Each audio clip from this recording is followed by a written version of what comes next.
নিয়েছে, কারা আমার নেত্রী নেতার ছবি ভাঙচুর করেছে, আমরা তাদেরকে অচিরে গ্রেফতার করার জন্য আপনাদেরকে আহ্বান জানিয়ে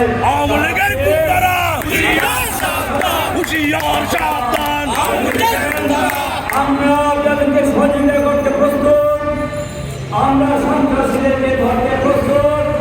আপনারা যদি আমাদেরকে সহযোগিতা করেন, আমরা সমস্ত আমি সন্ত্রাসীদেরকে ইনশাআল্লাহ খুব শীঘ্রই ধরতে পারবো।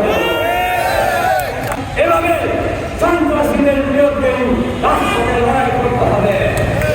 আমি আমার তারেক রহমান বলেছেন, সন্ত্রাসীদেরকে ধরিয়ে দিলে বিএনপি কোন নেতা কর্মী সন্ত্রাসের কোনো কাজে চলে থাকে না, কিন্তু যারা রাজনীতি করবে তাদের বিরুদ্ধে লড়াই করে আইনের কাছে সাপোর্ট করতে হবে।